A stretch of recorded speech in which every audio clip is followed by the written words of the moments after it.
Okay, so thanks everybody for coming to the seminar today, and I'm very happy to introduce today's speaker, Gaurav Kandlikar. And I know Gaurav from a common interest in the role of microbiome in governing plant-plant interactions and coexistence, and we've interacted in the past on this. It's been a lot of fun. So, so Gaurav finished his PhD at UCLA in 2020, and he's been recruited into a bridge postdoc position at the University of Missouri. So he's our neighbor, and evidently, Gaurav, I don't know if you know this, but we're intense basketball rivals. Good to know. So it's called the border war. It's something when Gaurav's going to come visit later in the summer, and we'll introduce him to the importance of this rivalry and, when he comes. But so for the moment, we're very fortunate to have Gaurav. And can you maybe you can go ahead and share your screen and yes, introduce your talk. Yeah, so thank you so much, Jim, for the invitation, and to all of you for spending this lunch hour with me. You can see my slides? Yes. Great. Yeah, as Jim said, I'm your new neighbor down the highway, and I'm really excited, and I hope I get to meet some of you when I visit Kansas soon. This is a really special audience for me to be giving a seminar to, because a lot of the ideas that I've been playing with over the past few years build on a lot of the work that's being done by a lot of you at KBS. And so I had to really think hard about what type of seminar I want to give here. And I've decided to split it pretty evenly between the results from my previous work, a lot of it coming out of my dissertation, and some new ideas I've started to build on in this postdoc over the past year and a half or so. And the reason I focused a lot on these nascent ideas rather than fully fleshed out results is because I'm very much open to feedback, and I'm excited about opportunities for new collaborations, which is just how I like to work. So as all of you know, the past few decades have seen a sort of revolution in ecology, spurred by a growing awareness that microbes exert a great deal of control over the diversity and dynamics of larger organisms, and even over the functioning of entire ecosystems. And my own career as first an undergraduate student and now an ecologist has unfolded in parallel with the rapid rise in new discoveries that implicate the microbiome as a key player in outcomes ranging from coral bleaching to human physical and mental health. And so, having grown up in South India with a love for tropical forest trees, I've been especially driven to understand how microorganisms affect the dynamics of plant communities.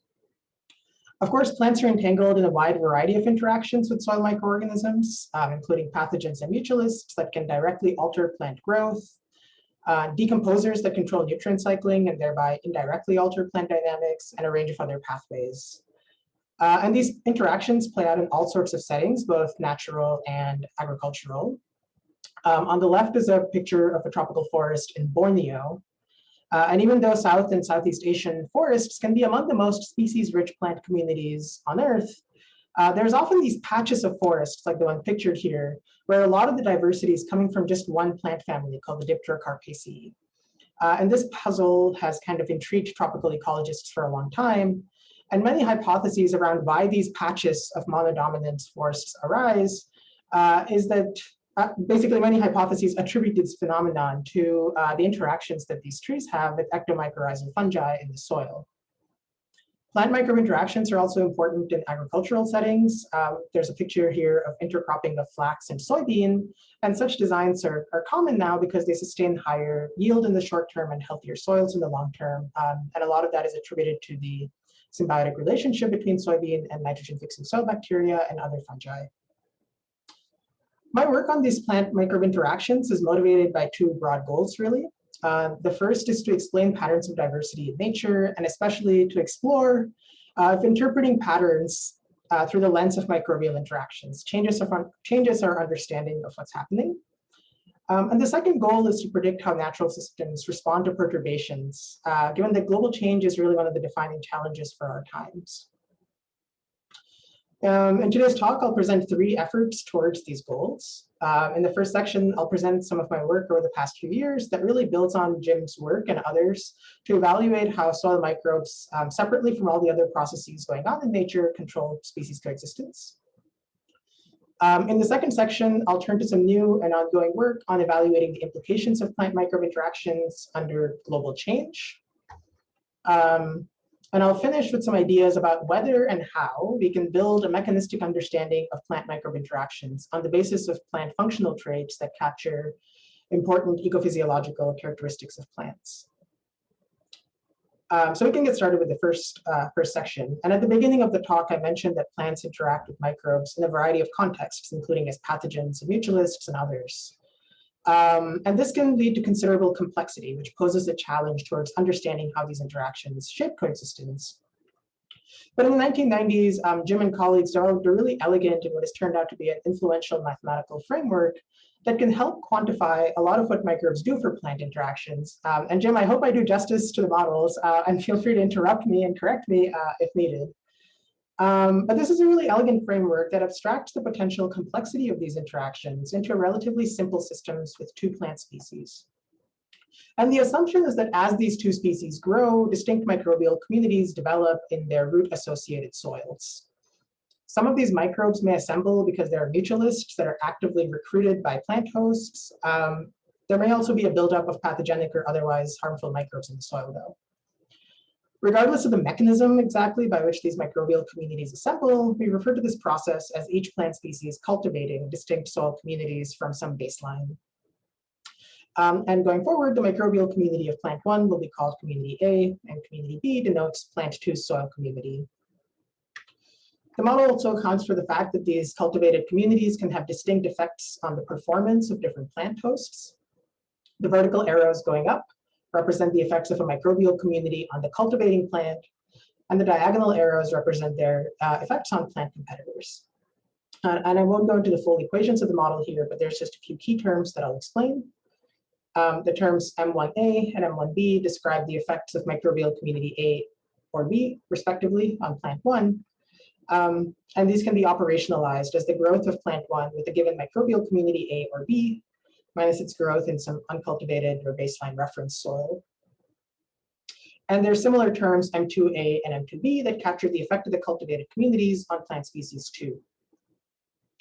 And the key insight from the original analyses of this model was that microbes stabilize plant coexistence when they limit the cultivating plant species more than they limit the other plant. And to show this visually, microbes stabilize coexistence when these vertical arrows representing intraspecific effects of the soil microbes are more negative than the diagonal arrows going from one microbial community to the other plant host. A similar result holds when microbes are primarily mutualistic and benefit both plants, where stabilization requires stronger interspecific facilitation than intraspecific facilitation. Using the M terms that we met a few slides ago, this condition can be captured by a simple inequality, which says that coexistence is stabilized when the difference between interspecific and intraspecific effects is greater than 0. And when this value is negative, microbes destabilize plant interactions. Moving forward to the talk, I'll refer to this metric as the strength of stabilization, and I'm adding this 1/2 in front, which doesn't change the sign of the inequality, but it becomes important for some comparisons later on. And for all of you who are familiar with this field, I've written the equation here, which is essentially -1/2 of the I sub S metric originally derived in the papers. And I'll get to why this is a useful way of expressing it in a bit. Part of the really lasting, Part of the lasting influence of this theoretical framework is that Jim was able to provide really clear guidelines for empirically parameterizing these M terms. But this basically requires a 2-phased experiment. The goal of the first phase is to simply cultivate the unique microbial community of each focal plant species, which can be done by growing individuals of monocultures of a species for some time in the same baseline soil community. The goal of the second phase then is to quantify the response of each focal plant species to each of the microbial communities cultivated in the first phase. At the end of such an experiment, we can use the biomasses to calculate the degree of stabilization or destabilization, which I'm showing just here along the number line. So this has catalyzed a great deal of research on plant cell feedback over the past 2 decades. And in fact, a recent meta-analysis collated a value of this metric for over 1,000 species pairs spanning from various biomes and life forms. And here I'm just redrawing the data from that meta-analysis with each tick along the number line representing one pair of species. And we can see, I guess, that there's a wide range of effects of soil microbes, ranging from quite strongly destabilizing on the left to strongly stabilizing on the right, with the majority of the species and the meta-analytic average lying to the right of 0 here, indicating that species pairs generally experience positive stabilization due to microbial feedbacks, potentially indicating that microbes promote stable coexistence. And there's something of a puzzle that I kind of started getting intrigued by in my first couple of years of graduate school. And we can illustrate the puzzle by exploring what happens if we use these M terms to simulate the underlying dynamics of the model.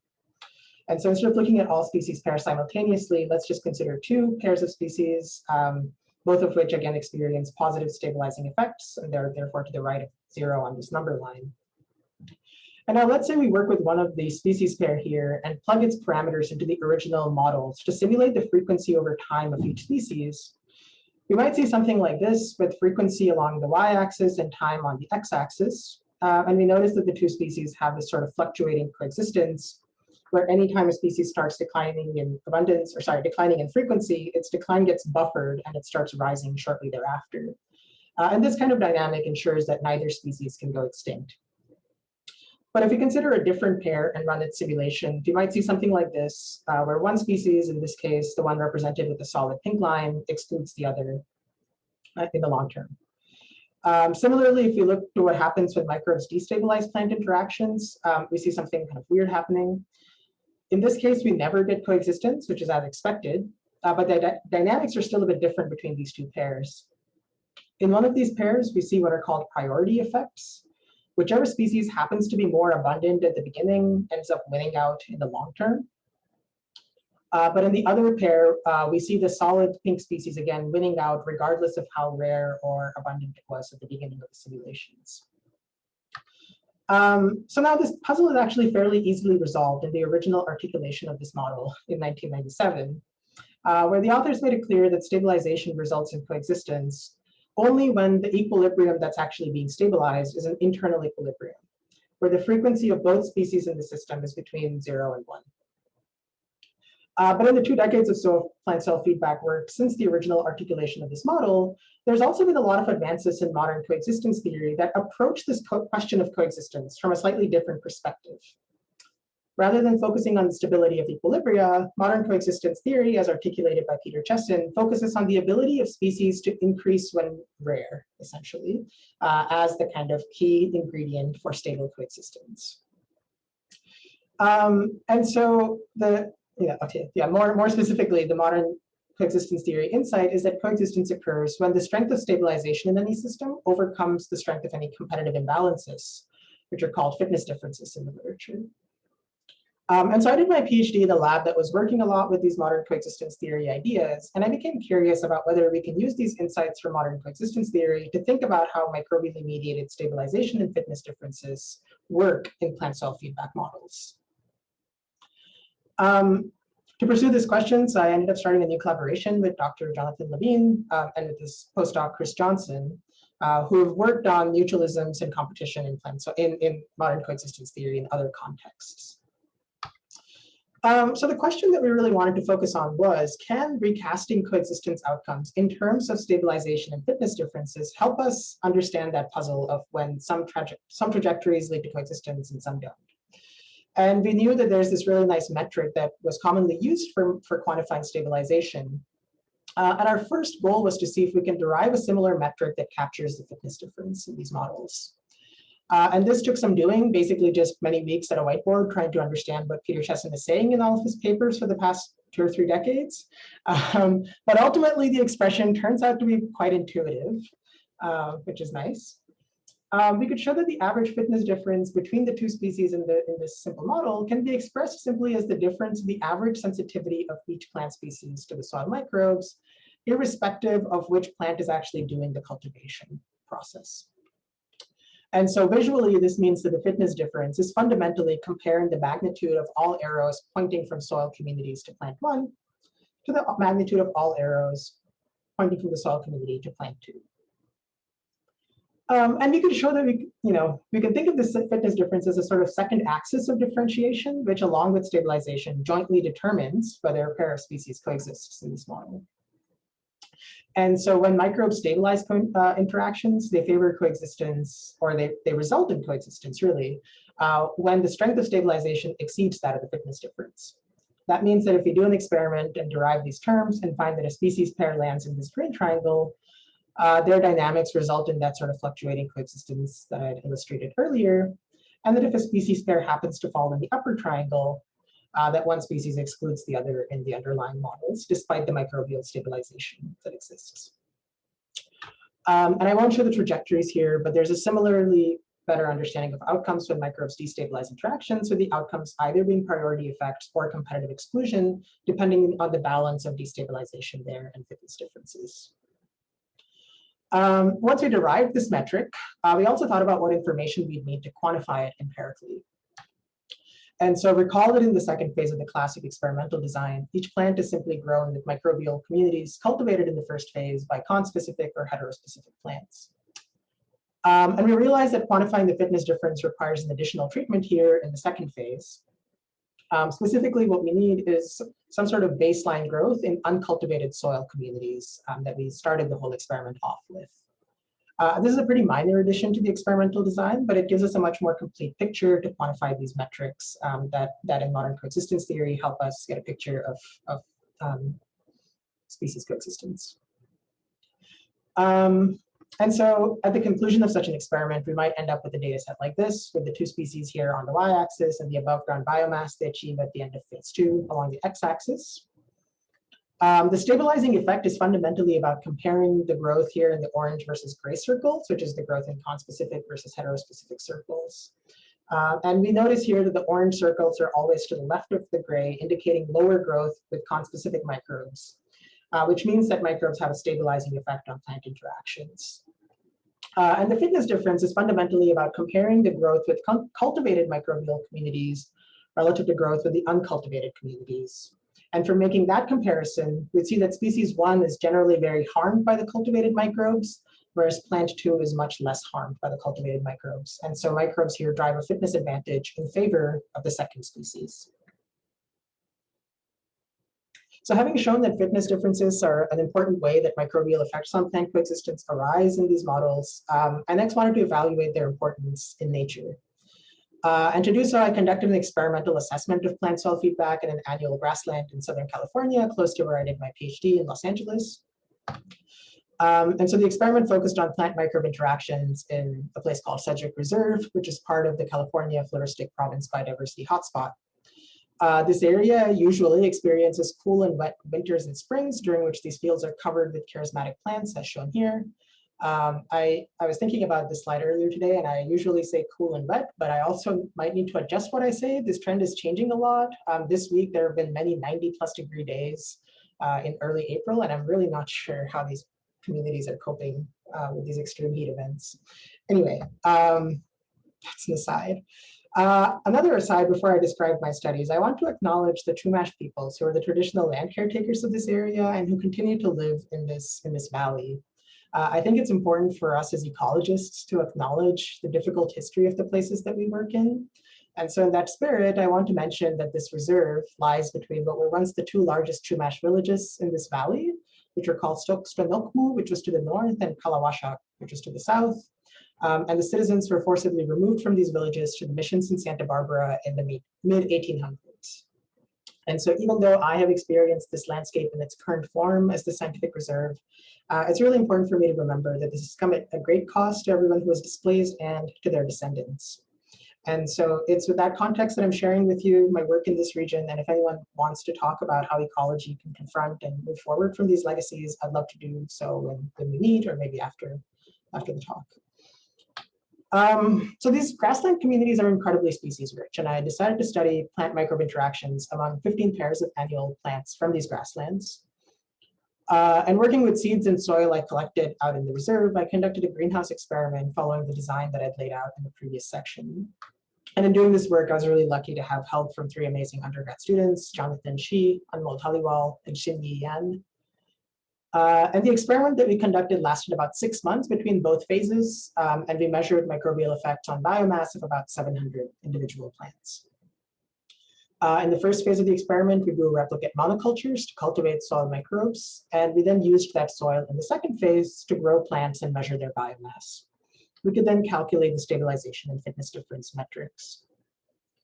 Before I show those metrics, though, just to give you a sense of how these plants actually grow, I'll show the data from this experiment in the same format as I had presented earlier, with the species arranged along the y-axis. Here, each species has 7 points, with the orange point representing growth with the conspecific microbial community, and gray points representing microbial growth with the microbial community cultivated by one other species. And the blue points represent growth in the uncultivated field soil, basically. Field soil microbial community, I should specify. So here now are all the data across all 6 species. We can see that for the most part, the orange dots tend to be to the left of the gray points, which means that plants often grow less vigorously when they're growing with the soil microbial community cultivated by conspecific individuals than microbial communities cultivated by other species. This suggests that microbes may drive negative frequency-dependent dynamics that stabilize plant coexistence. The other striking pattern here is, of course, that most species grow much more vigorously with the reference field-collected inoculum than with any cultivated inoculum, indicating that cultivated microbes generally hurt plant growth. But even though most species grow less well with cultivated microbes, there's some variation in the effect, with especially one species being quite insensitive to the soil in which it was growing. And as it happens, this was the only legume or fabaceous species in our experiment. So if we were to focus on the strength of microbially mediated stabilization or destabilization, we would see that in this system, microbes overwhelmingly stabilize rather than destabilize interactions, with 14 out of the 15 pairs of species falling to the right of 0 and experiencing stabilization. But of course, part of the motivation to do this was to go back to the theory and compare the strength of stabilization and fitness differences. And so that's what I'll show next. Each point here represents a pair of species again, and the error bars capture the uncertainty across 10 experimental blocks. And here now are all 15 pairs. Out of the 15, we see that 11 pairs lie in the zone of microbially mediated exclusion in these models, despite the strong stabilization that's going on. So this work suggests that microbes drive stronger fitness differences than stabilization in grassland plants, and also that these fitness differences might represent an important avenue through which microbial controls over plant interactions arise. And so as we were actually conducting this experimental work and reading the empirical literature very closely, I realized that many previous authors had been collecting relevant data to calculate these fitness differences, but hadn't actually taken this next step. And so with my student Xin-Yi, who is now pursuing a PhD at UT Austin, the two of us set out to do a synthesis project to make sense of all the data that was already out there. In the interest of time, I won't go into the details, but broadly, the results of this meta-analysis support what we found in California, which is that microbially mediated fitness differences are often quite large, and that their effect sizes tend to be larger than that of the stabilizing effects of microbes. This will be published soon, and there's a preprint of it if anyone wants to look at the details of what we did. Before moving on from this, though, I want to go back to this previous result and reflect a bit about what this means in terms of microbial contributions to plant biodiversity. It says exclusion here, but the implication is not that we should expect more species coexistence in these communities in a world without microbes. Because we have to remember that the models underlying these metrics and the experiments that we actually conducted isolate plant microbe interactions from everything else going on in nature. And it's possible, for example, that plants that benefit due to microbes are more susceptible to herbivores or vice versa. And there might be some sort of equalizing effects of multiple processes in nature. So the jury is still out on that, and I hope to do some empirical work on these sorts of questions moving forward. But regardless, what this does mean, I think, is that quantifying the fitness differences allows us to capture an important avenue by which microbial controls over plant coexistence arise, rather than saying something specific about whether microbes generally cause there to be more or less biodiversity in nature. And that's really been the major takeaway, I guess, of the work that I've presented so far, that these fitness differences are a dominant avenue through which these controls arise. So now I want to turn to a second part of my research trajectory, and this really represents new work that I'm doing now and that I'm excited to build on over the coming years. So having worked a lot on our basic understanding of how plants and microbes might interact, I've now gotten interested about the implications of these interactions under global change, which I think is one of the defining challenges that we need to confront as an ecological research community. In particular, I'm currently focused on two global change factors that play out in ecosystems worldwide, which are nutrient enrichment and habitat fragmentation. As I said, this is all work in progress, so not too many concrete results to share here, but I wanted to bring these up to invite further conversations, really. I'll start by focusing on nutrient enrichment, which is a really pernicious global change factor that has already reshaped a lot of interactions in ecological communities. Two of the primary causes for nutrient enrichment are runoff from agricultural fields into terrestrial systems nearby and also into waterways, and the burning of fossil fuels, which can release lots of nitrous oxide into the atmosphere that can then get deposited back down onto plant communities. But really, regardless of the causes, these influxes of nutrients from the outside can have direct effects on the plants as well as on the microbes, and also can have indirect effects on their interactions. In fact, in the literature over the past decade or so, there's a lot of attention on how plant-microbe interactions are structured along nutrient gradients, and a lot of authors have proposed different hypotheses and verbal models. In my own work, I found it a bit hard to reconcile some of the alternative predictions made by different authors, and I wanted to turn to the language of mathematics to kind of really define the first principles and then find out what might be breaking when we translate these mathematical models to nature. And so as part of my original theory work during grad school, I set out to develop a more mechanistic framework that allows us to ask how nutrient competition and let me re-say that. I set out to develop a more mechanistic framework to ask how nutrient enrichment alters the relative importance of soil microbes versus competition in nature. To do this, I turned to a consumer and resource dynamics framework. And again, I'm not going to show the equations behind the models, but I'll illustrate the key insights using a schematic. But I'm happy to share the equations if anyone wants to go into details. So in this system, resources enter in from the outside, which are the bottom arrows coming in, which is a fairly reasonable representation for nutrient dynamics under anthropogenic enrichment. These resources are consumed by plants, which can use them to grow and reproduce. And separately, microbes can either hurt plants or help them grow. Of course, this isn't a completely biologically accurate representation of plant, microbe, and resource dynamics in nature. For example, in some cases, microbes directly alter the ability of a plant to consume or use resources. But the value of this model is in whether it produces useful predictions that can be tested empirically. An important aspect of this framework is that we're not accounting for direct plant interactions. For now, there's no arrows going between the two plants themselves. But it turns out that because both plants consume from a shared resource pool, and because both plants are affected by overlapping microbial communities, indirect interactions between the plants do arise. These indirect interactions are represented here by the green dashed arrows. There are intraspecific interactions illustrated by the outer arrows operating within species, and interspecific interactions going in between species. The sign and strength of these interactions is jointly determined by the degree to which plants depend on the same set of resources, and the degree to which plants share microbial pathogens or mutualists.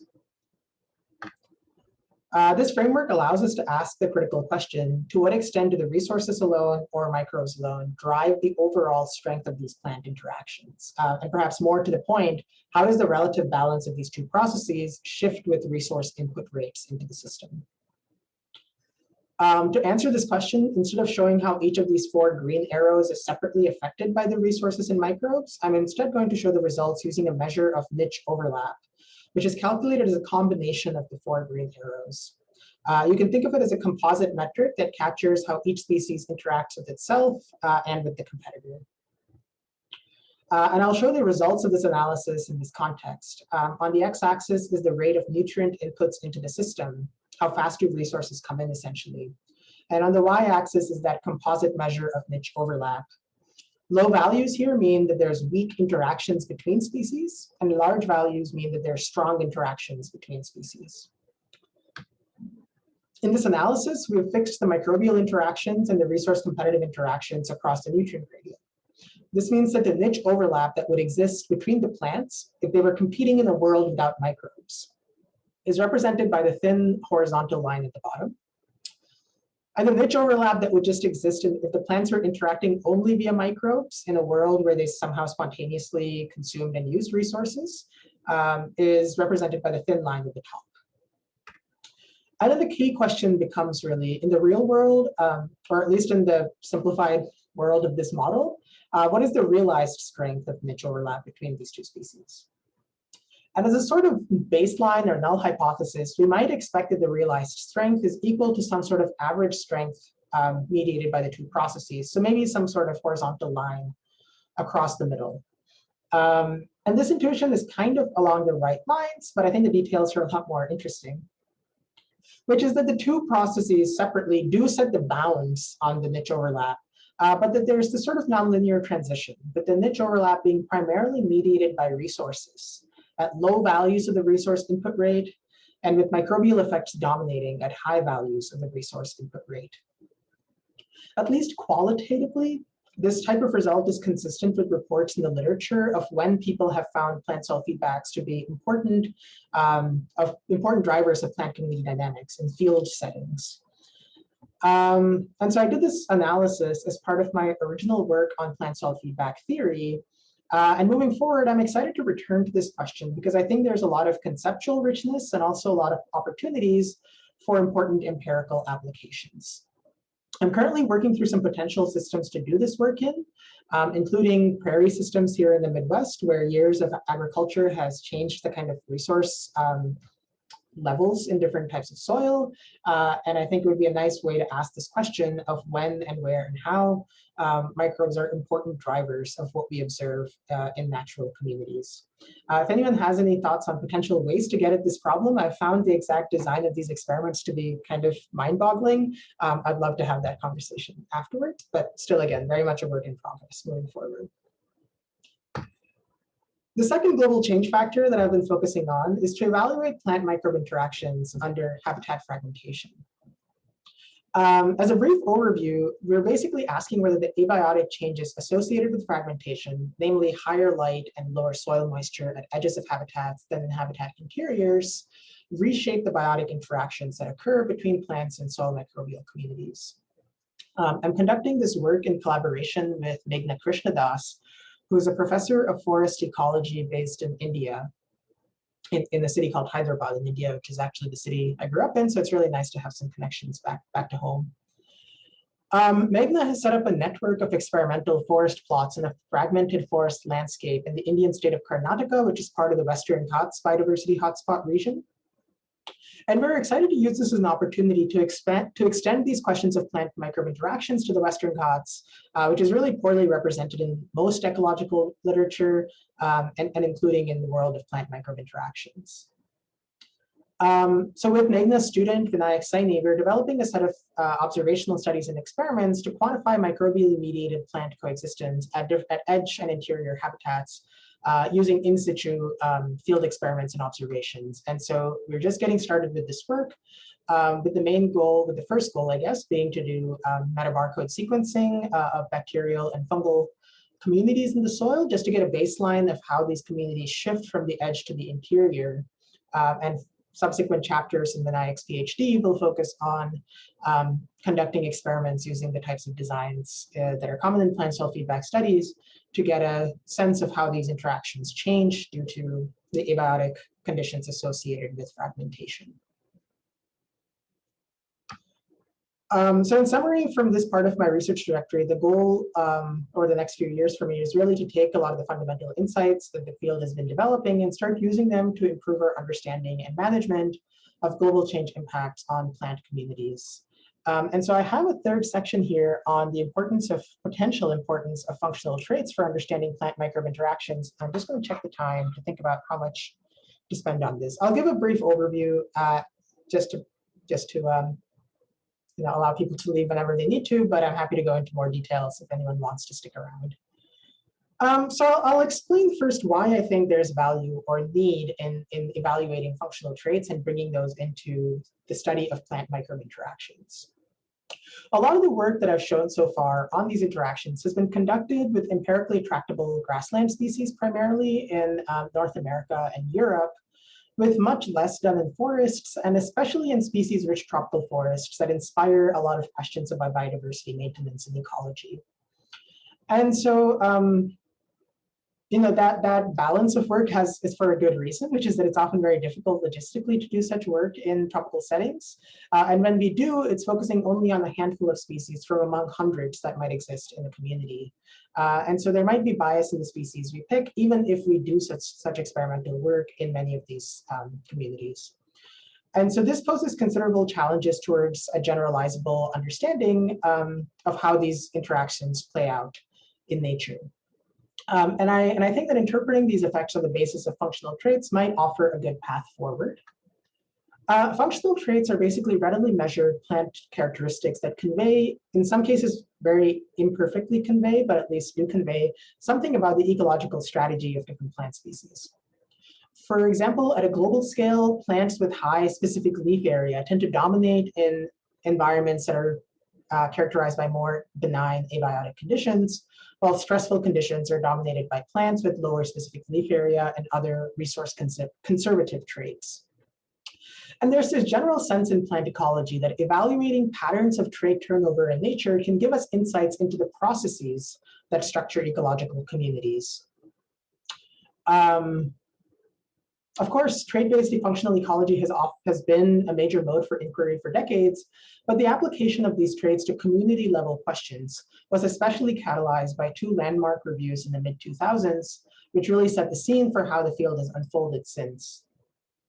But to be quite honest, I still feel that we're a bit of a ways away from linking patterns of trait turnover in nature to the underlying processes generally, and certainly quite far away from linking patterns of trait turnover to specific mechanisms like plant cell feedback or other individual processes. And I'll quickly end by giving a sense of the type of basic work that I think needs to be done in trait-based community ecology that'll help us bridge this gap between the promise of functional trait ecology and the challenges that lie in linking such patterns to individual processes.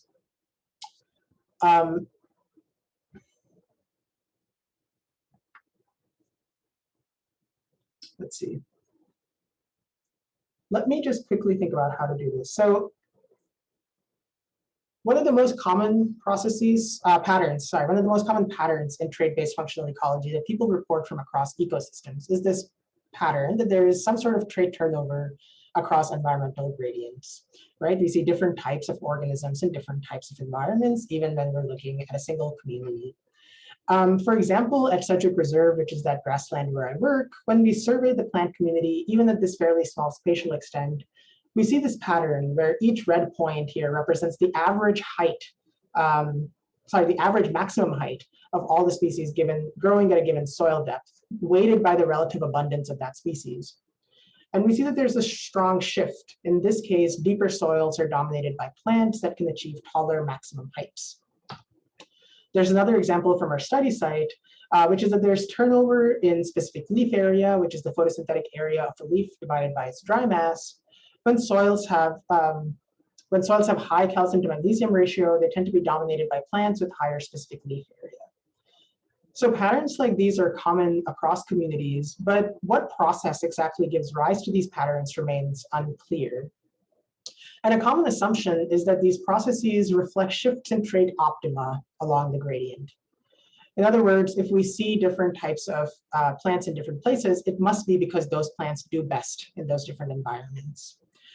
So in this sort of setting, we might expect that species with lower values of this given trait achieve higher performance at low ends of the environmental gradient. And species with higher values of the trait achieve higher performance at the other end of the environmental gradient. In other words, the trait performance relationship is changing depending on where we are on this landscape. But rather than simply reflecting how species respond to the abiotic environment, these community patterns may also arise due to other processes like dispersal, which could make community-wide traits look different just because seeds don't disperse homogeneously across this landscape. And so I think we're still at a stage in trait ecology where it's really important to test these sorts of assumptions empirically. And so this has been one of my parallel efforts, I guess, with plant-microbe interactions to really see if these sorts of community-wide patterns can be explained by demographic processes that are underlying actual plant responses to the environment. And so I won't go into the details on this study here, and I'll basically skip to the punchline here, which is that we often see, sorry for skipping over this, we often see trait-environment relationships in nature, right? So in this case, in this landscape where I worked, we saw a positive correlation between specific leaf area and soil calcium to magnesium ratio, positive relationship between community-wide specific leaf area and soil depth. This was a negative relationship between these two processes here. And what I did is to conduct these observational studies and also conduct parallel experiments where we actually grow plants with different values of this trait, or all of these traits, at all these different spots in the landscape. And we actually measure their demographic performance, which is their germination rates, their ability to produce seeds once germinated and established. And we then asked if there are trait-environment interactions also shaping these intrinsic responses of plants. And so the punchline here is that if we now put those sorts of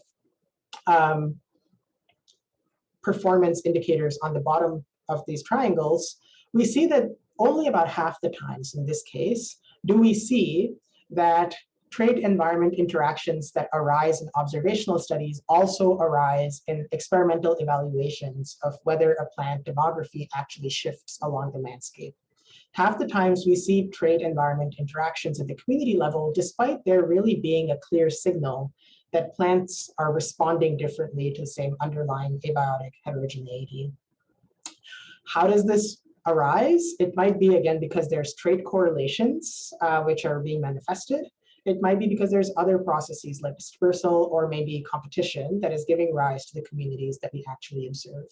And so one of the questions that I'm focusing on now, and it's proving to be much more challenging than I expected when I set out to do this, is to think about how we can map these sorts of functional trait predictions onto predictions of when and where different species or different species pairs might have their interactions stabilized or not by the soil microbial community. And so that's an ongoing effort that I'm hoping to build over the next couple of years. And I will, how much time do I have? I have a quick advertisement to make. So I'll go ahead and make that just as a last part of this, which is that I think one of the things that I have really enjoyed doing as an ecologist is integrating the three major modes of ecological inquiry in my work, which are observations, experiments in the field and greenhouse, and mathematical modeling. And as an instructor of ecology, now that I'm thinking forward to a career as a professor, I really think it's important to share the value of mathematical modeling with students. And I've found this to be quite challenging. And I think other people who teach ecology might share this challenge. And so one other kind of side project that I've been working on, but that I want to share with you in case anyone is interested in different parts of this, is that we're really thinking about how students learn mathematical models and whether we can help students learn mathematical models through the use of interactive web applications, essentially, as opposed to simply using pen and paper and analytical solutions to understand what's happening. So this is an ongoing project that I'm conducting with graduate students for the most part in different universities around the country. And what we're doing is developing web apps where students can read a little blurb of a mathematical model, but then they can jump into these interactive applications that allow them to change individual parameters and see how the model behavior changes. So here is this really simple model of logistic growth in discrete time. And we can see that by simply changing this value of the intrinsic growth rate, we can get different types of dynamics, including oscillatory equilibria or even chaotic dynamics at slightly higher values.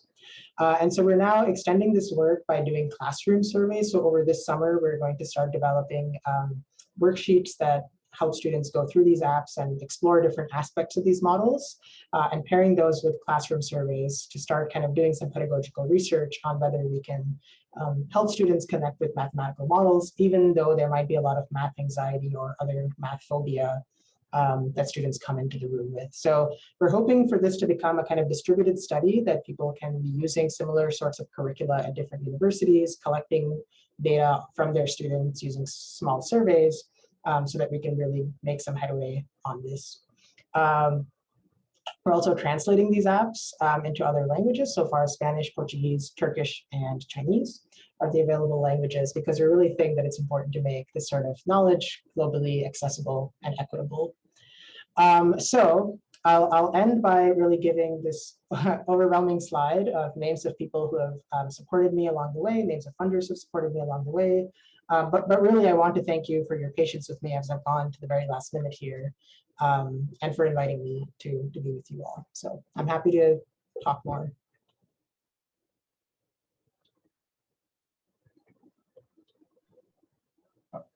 That's great. Awesome talk. So thank you, Gaurav. So we have time for questions, and I'll open it up for questions.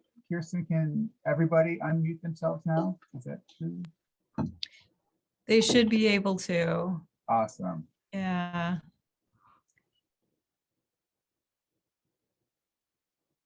So I'll start. So Gaurav, oh, okay, Helen, you go ahead. Oh, no, you can go ahead. Okay, so Gaurav, one question on the stabilization for plant soil feedbacks versus the destabilization due to differential impacts. I mean, it's sort of hard to, one of the lines of evidence that stabilization actually is functionally is operational in communities is that when we simulate the dynamics based on the stabilization alone and ignore any of the differential effects, we're able to reproduce patterns of communities, and this is done particularly in tropical forests. And we're able to reproduce gradients of patterns based on the stabilization effects alone across like temperate forests as well. So I guess, and I just wondered if you have any comment on sort of a disconnect on between the empirical tests that you've been doing and the other inferences that we can get from the operation. Yeah, it's a really good question. And it's one that I don't know if I have a very good answer to, but I'll explain maybe my thought process on this, which is that from the perspective of,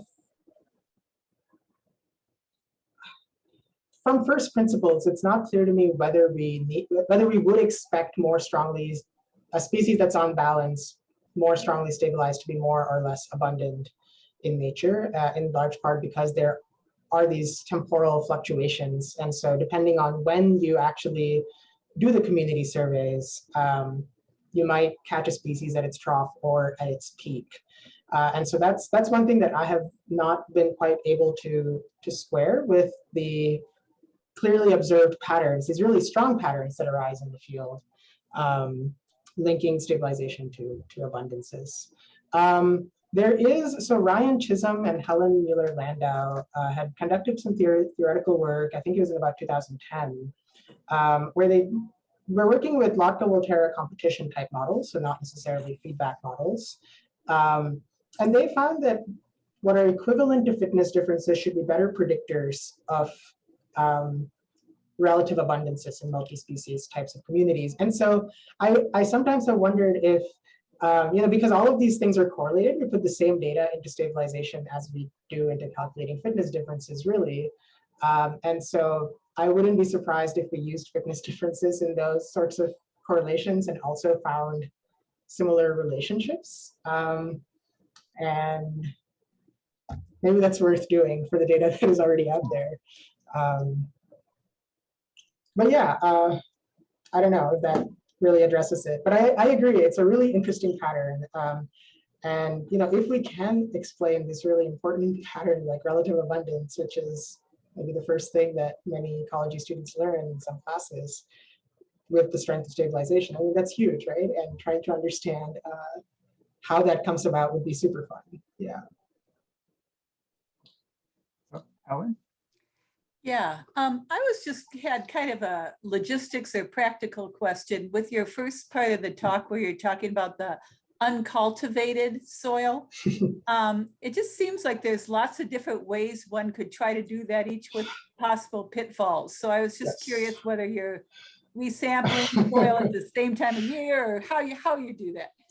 You asked the hardest question because I have no clear answer. No, it's great. And actually, this is a conversation that I was hoping to have with all of you because I think it's one that you've all thought a lot about, I'm sure, too. Jim, correct me if I'm wrong, but the intention in the original framework is that this represents a sort of naive soil that might exist in the environment if neither of these two species have a sort of have had a cultivating effect on the soils. And the way that I thought about it is, if we removed our focal species from the community and let the community go to equilibrium, what would the soil microbial community look like?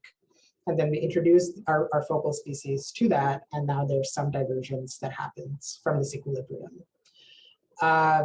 Practically, what I did in these experiments, or in the experiment, was that in this reserve itself, there are striking patterns of abundance of different species. And so there are these serpentine patches where the geology is quite different. And because of this invasive grass, most native species are restricted to these serpentine patches.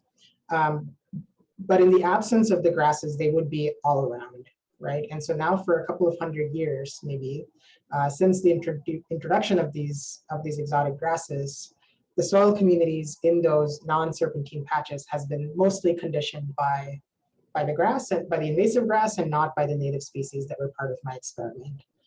And so I sourced soils from those patches where these species are not currently dominant, and as far as I know, have not been dominant for decades, as the sort of baseline naive community. But I don't know. So that is sort of problematic. So what you really want is what's meant by the naive soil community is the soil community before you did the training stage. Mm-hmm.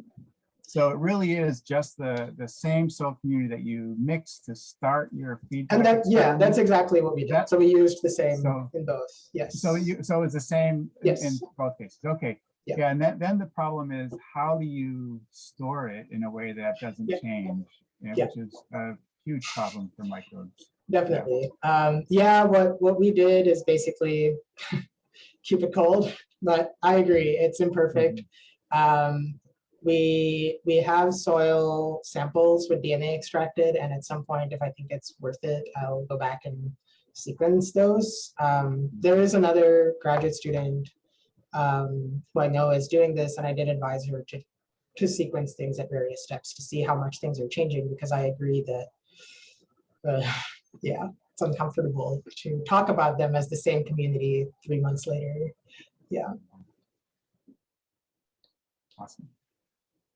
Other questions?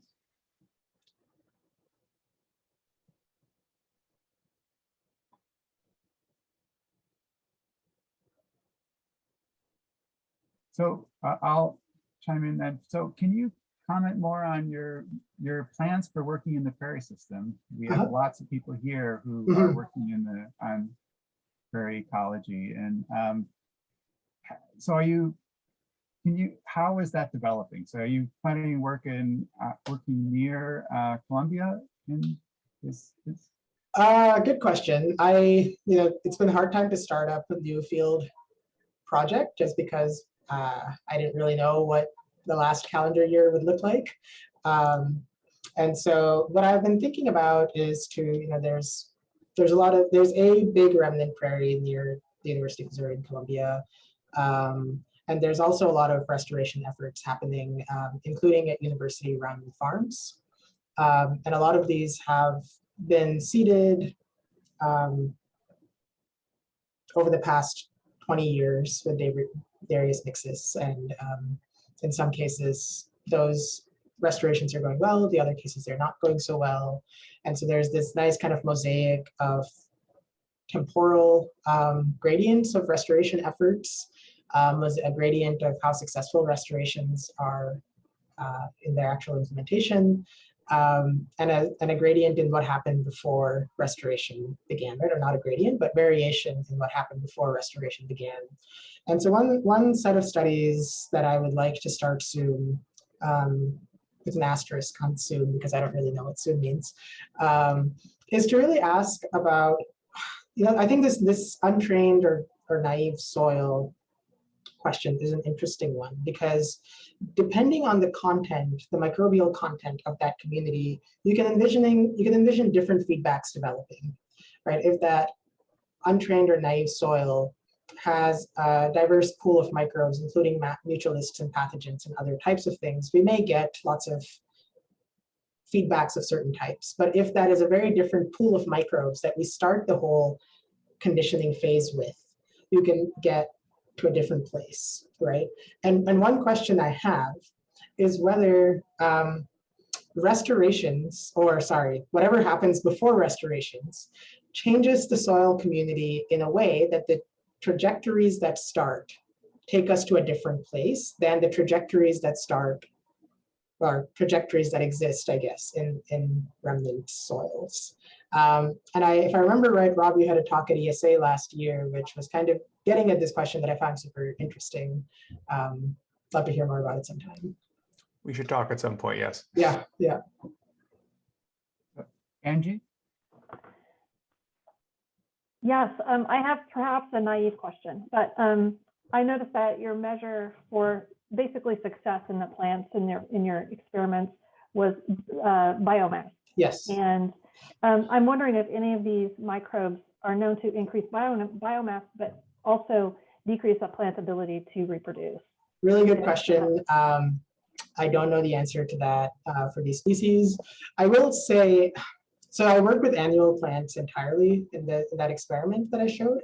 And there is a long legacy of annual plant demography where essentially what we think happens is that a plant, especially in these very temporally structured systems, a plant is gaining biomass in its vegetative phase, and at some point there's a switch to convert all that it has accumulated into a seed output. And so I think if ever there should be a strong relationship between biomass and reproductive success, maybe these temporally structured annual plant communities are the place. But I totally agree that in some cases, right, it's the ability of plants to reproduce that is altered rather than its vegetative efforts. Yeah. Thanks. Awesome. Sarah has a comment. Do you want to, Sarah, do you want to chime in? Oh yeah, I'm on a laptop where the video doesn't work and I need to head in for another meeting. But I know of several restoration experiments that I think that could be used to leverage to test some of your theory that you've presented here today. Mm-hmm. One of those is we have long-term manipulations of soil heterogeneity going on 25 years now in a restoration that I think could be used to look at the selection for the plant functional traits, including even manipulations of soil depth, which are quite rare. But anyway, this is all really exciting. So hopefully it will result in some collaboration. That'd be great. Yeah, thanks, Sarah. And yes, definitely would love to meet you when I'm there. And in support of your suggestion, Gaurav, we have found that restriction of native microbes, native prairie microbes into these post-agricultural settings, and particularly native AMF, has a big effect on the trajectory of the restoration. So that's likely, your hypothesis is likely the case. Yes. So, well, Gaurav, we're looking forward to have you visit KU, and if anybody wants to follow up with questions for Gaurav or meet with him when he comes, just contact me And then we'll arrange, when we arrange your time to visit, I'll arrange your schedule so you can meet with them. So let's thank Rob again. And Thank you all so much, yeah, for being with me, even if I ran a bit late. yeah, we look forward to your visit. Likewise, very much so. Okay, bye-bye. Bye-bye.